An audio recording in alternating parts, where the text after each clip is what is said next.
दोस्तों, माता सीता हरण की कहानी कौन नहीं जानता होगा। शायद आज के समय में ऐसा कोई ही होगा जो इस घटना के बारे में नहीं जानता होगा। लेकिन दोस्तों, क्या आप जानते हैं कि महाराज दशरथ की ये गलती के कारण हुआ था? माता सीता का हरण अगर महाराज दशरथ इतनी बड़ी भूल नहीं करते तो शायद माता सीता का हरण नहीं होता। दोस्तों, महाराज दशरथ ने एक बहुत ही बड़ी भूल कर दी थी, जिस भूल के कारण माता सीता को उसका नतीजा भोगना पड़ा था। दोस्तों, क्या थी महाराज दशरथ की गलती? नमस्कार दोस्तों, स्वागत है आप सभी का हमारे YouTube चैनल में। दोस्तों, आज के समय में हम लोगों ने बहुत सी कथा सुनी या पढ़ी है, शायद आप सभी लोग जानते होंगे। लेकिन मैं आप लोगों के सामने एक ऐसी छोटी सी कहानी लेकर के आई हूँ। इस छोटी सी कहानी के बारे में बताऊंगी। इस कथा को सुनने के बाद आप लोगों को मालूम पड़ जाएगा, अगर महाराज दशरथ ये गलती नहीं करते तो शायद माता सीता का हरण नहीं होता। वैसे दोस्तों, हमारे विद्वान कहते हैं कि रामायण की कई किताबें हैं और हर एक किताब में अलग अलग प्रसंग मिलता है, जिसमें से एक रामचरितमानस जो तुलसीदास महाराज की है, उनकी हर एक चौपाई मंत्र का काम करती है। तो चलिए, आप लोगों का ज्यादा समय बर्बाद ना करते हुए गौर करते हैं इस कहानी की तरफ कि ऐसी कौन सी गलती हुई थी महाराज दशरथ से कि रावण माता सीता को हरण करके ले गया। वैसे दोस्तों, बहुत से पुराणों में अलग अलग कहानी मिलते हैं, सभी जगह अलग अलग प्रमाण मिले हैं। लेकिन इस कहानी के माध्यम से मैं आपको बताने की कोशिश करती हूँ कि जब भगवान श्री राम, लक्ष्मण, भरत, शत्रुघ्न चारों भाइयों की शादी हो गई और बारात लौटकर वापस अपने नगर में आई, तो महाराज दशरथ ने अपनी पत्नी कौशल्या से कहा था कि कौशल्या, एक बात आप लोग हमेशा गांठ बांध कर रखें, क्योंकि आज तक आप सिर्फ और सिर्फ चारों बेटों की माँ थीं और आज के बाद आप लोग माँ होने के बावजूद 4 बहुओं की सास भी बन चुकी हैं। तो उन्होंने महाराज दशरथ से पूछा कि क्यों महाराज कहने लगे कि सास और बहू का धर्म क्या होता है। जैसे घर में बेटे की बहू आ जाए, उस घर में सास का ये धर्म बनता है कि दूसरे की बेटी हमारे घर में बहू बन करके आ रही है, और सास का यह धर्म बनता है कि उसकी रक्षा ठीक उसी प्रकार करनी चाहिए जैसे आंखों की रक्षा पलक करती है। नाना प्रकार के उपदेश दिए, बहुत तरह से उन्हें उनका धर्म समझाया। उसके बाद में 2-4 दिन निकल गए तो एक दिन महाराज दशरथ के दिमाग में एक बात आई। महाराज ने विचार किया कि क्यों ना मैं अपनी 4 बहुओं की परीक्षा ले लूं, मेरी कौन सी बहू कितनी चतुर है। तो महाराज दशरथ ने अपनी 4 बहुओं को भगवान श्री राम, लक्ष्मण, भरत, शत्रुघ्न, 4 बेटों की पत्नियों को सीता, मांडवी, श्रुतकीर्ति और लक्ष्मण की पत्नी उर्मिला, इन 4 को अपने पास बुलाया और 4 को पास में बुला करके एक बात कही, देखो बेटा, 4 तुम मेरी पुत्री के समान हो, मेरी पुत्री हो तो मेरा एक आदेश है तुम्हारे लिए। अब 4 बहुएं खड़ी हैं, महाराज दशरथ आदेश कर रहे हैं। सभी ने कहा, कहो पिताजी, क्या आदेश है? महाराज ने कहा, आदेश यह है कि आज तुम 4 अलग अलग रसोई बनाओगी। तुम 4 अपने अपने हाथ से मेरे लिए खाना बनाकर लेकर आओगी और फिर देखते हैं कि कौन बहू कितनी चतुर है और कितनी जल्दी खाना लाती है। अब 4 बहू वहां से चली गई। सभी के दिमाग में यह बात आई कि मैं पहले पहुंच जाऊं, मैं पहले पहुंच जाऊं। 4 के दिमाग में एक ही बात आई और उन सभी ने भोजन बनाना शुरू कर दिया। 56 प्रकार के भोजन बनाकर तैयार किए गए। तो सबसे पहले भरत की पत्नी, जिसका नाम था मांडवी, वह खाना लेकर चली। उन्होंने बहुत अच्छे से थाली को सजा लिया, सारी थाली में तरह तरह के पकवान रखे और ले जाकर थाली महाराज के सामने रख दी। दोस्तों, जिस चौकी पर महाराज दशरथ बैठे हुए थे वहीं उन्होंने थाली ले जाकर रख दी और कहा, पिताजी भोजन करिए। लेकिन मांडवी एक चीज भूल गई थी कि खाना खाने वाले को खाना देने से पहले पानी भी दिया जाता है।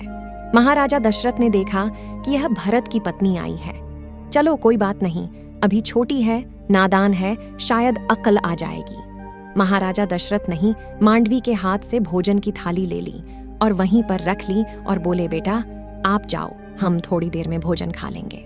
फिर दोस्तों, तब तक लक्ष्मण की पत्नी उर्मिला चली आई।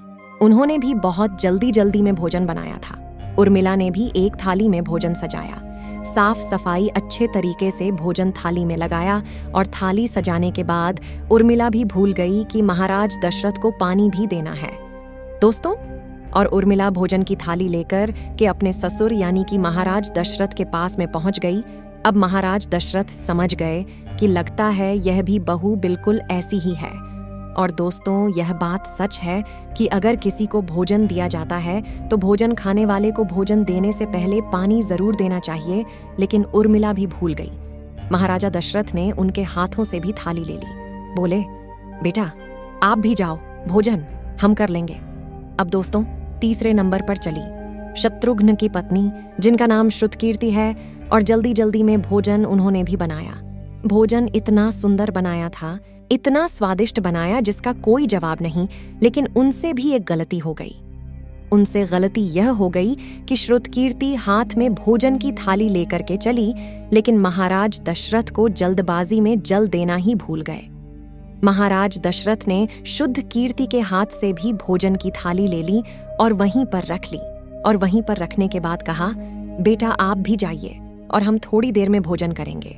तीनों थाली रखी है, भरत की पत्नी की, लक्ष्मण की पत्नी की और शत्रुघ्न की पत्नी की। लेकिन महाराज दशरथ ने किसी में से एक भी ग्रास भोजन नहीं किया। इंतजार है, महाराज दशरथ विचार कर रहे हैं। जैसे भोले भाले मेरा बेटा राम है, और मुझे लगता है कि उनकी पत्नी सीता भी उतनी ही भोली भाली है, क्योंकि यह वह चतुर इसीलिए भोजन बना करके जल्दी ले आई। लेकिन उधर जगत भवानी माता सीता ने बहुत सुंदर तरीके से सूर्य पार्क भोजन बनाया, इतने सुंदर तरीके से कि जिसमें से सुगंध ही कुछ अलग आ रही थी। और माता सीता ने एक थाली में भोजन लगाया, 56 प्रकार के व्यंजनों को एक थाली में लगाया और थाली में लगा करके अपने हाथ में थाली उठाई, चलने के लिए तैयार ही हुई। तब तक माता सीता को ध्यान में आ गया कि किसी को भोजन देते हैं तो भोजन देने से पहले पानी दिया जाता है।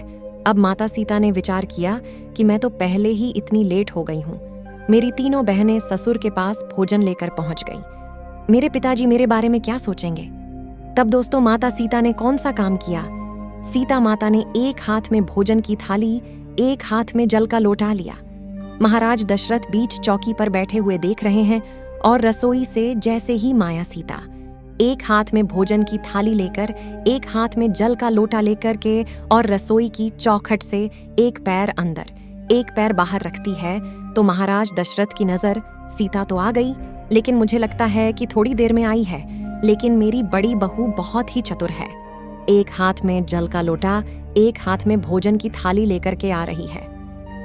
तब दोस्तों, क्या हुआ, सीता माता ने भी देख लिया कि मेरे पिताजी, मेरे ससुर मुझे देख रहे हैं, पता नहीं क्या जवाब देंगे।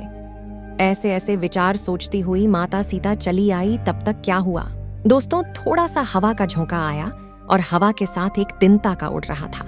ऐसे में महाराज की निगाह सीता के ऊपर थी और सीता की निगाह उस तिनके के ऊपर। माता सीता तिनके को देखकर सोच रही है कि अब मैं क्या करूं इतने में ही। दोस्तों, वो तिनके उड़ करके खाने की थाली में गिर गया और माता सीता को तो पसीने आ गए। दोस्तों, कहते हैं कि होनी को कोई टाल नहीं सकता। अब माता सीता सोचने लगी कि अब मैं क्या करूं? अगर यह थाली पिताजी को दूंगी तो पिताजी कहेंगे ये कितनी पागल है, ये तिनका पता नहीं कहां से उड़कर आया है और भोजन अशुद्ध हो गया है। और अगर मैं वापस जाती हूँ तो पिताजी कहेंगे कि ये एक तो ये आई ही इतनी देर में और अब पता नहीं क्या भूल गई है कि दोबारा लेने गई है। और तीसरी बात, मेरे हाथ दोनों घिरे हुए हैं।